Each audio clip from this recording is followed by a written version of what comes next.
Pada segmen yang ketiga ini kita akan mencoba menjawab pertanyaan mengapa perencanaan diperlukan dari sisi informasi yang asimetris dan kompetisi yang tidak fair.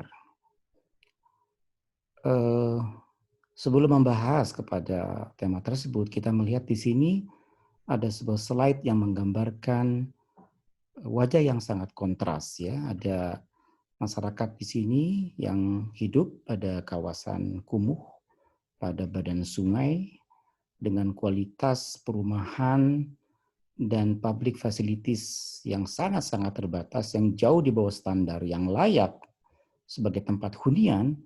Sementara di seberang sana kita melihat ada bangunan-bangunan tinggi, bangunan mewah bertingkat, yang tentu menggambarkan satu layanan public facilities yang jauh lebih baik daripada yang ada pada kawasan pemukiman kumuh ini.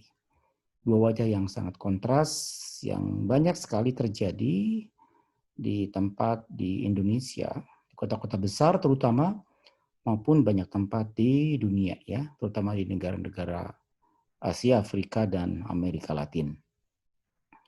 Nah, mengapa sampai terjadi ini? Ada sebagian mendapatkan akses yang sangat baik dalam kebutuhan perumahan, misalnya kebutuhan air bersih, kebutuhan transportasi, kebutuhan pendidikan, kesehatan, dan sebagainya.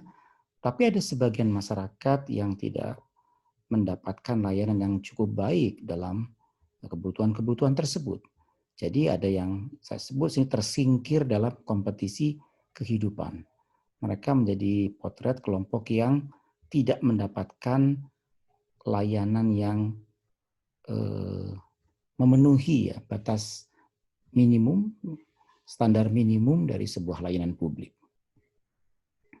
Nah, salah satu penjelasan kenapa terjadi perbedaan tersebut itu karena perbedaan di dalam playing field.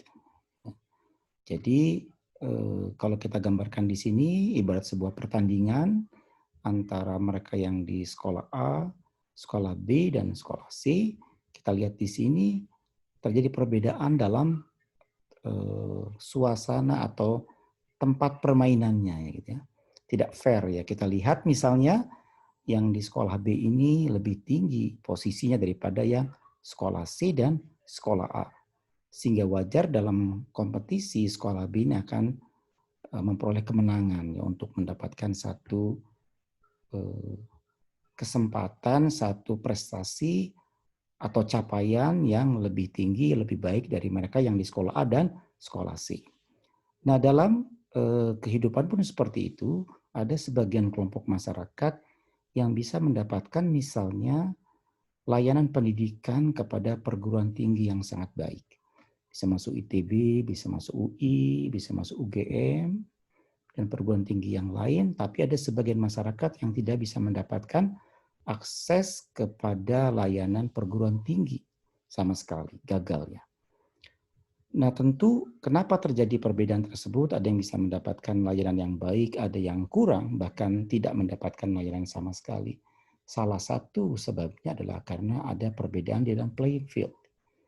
Mereka yang bisa masuk perguruan tinggi yang sangat baik, mungkin dia tinggal di kawasan perkotaan, yang di sana banyak sekali SMA dengan kualitas yang sangat bagus, ada tempat bimbingan belajar yang baik sekali, orang tuanya juga orang tua yang memiliki kemampuan yang sangat bagus, sehingga bisa mendorong anaknya ya untuk masuk ke dalam sekolah yang sangat baik atau ke tempat bimbel yang sangat baik. Orang tuanya pun mungkin punya kesadaran pendidikan yang sangat bagus, punya informasi yang cukup tentang perguruan tinggi. Sedangkan di sisi lain ada sebagian masyarakat kita yang hidup dalam masyarakat yang sebaliknya. Di tempatnya mungkin tidak ada SMA yang bagus gitu, atau bahkan untuk mendapatkan SMA pun dia harus berjalan sangat jauh sekali. Kemudian juga berasal dari misalnya keluarga yang tidak mampu, yang tidak memungkinkan baginya untuk mendapatkan tambahan belajar, misalnya ikut bimbel dan sebagainya. Nah, orang tuanya pun tidak punya cukup informasi yang memadai tentang perguruan tinggi, kurang memiliki motivasi mendorong anaknya untuk sekolah lebih lanjut. Sehingga wajar kemudian ketika berkompetisi, mereka yang berasal dari contoh yang pertama dari kawasan perkotaan lebih mampu untuk mendapatkan akses pada pendidikan tinggi yang baik dibandingkan mereka yang berasal dari kawasan pedesaan. Padahal belum tentu dari sisi kemampuan akademiknya. Boleh jadi mereka yang berasal dari kawasan pedesaan tersebut punya kemampuan, punya potensi akademik yang lebih baik dari yang berasal dari kawasan perkotaan.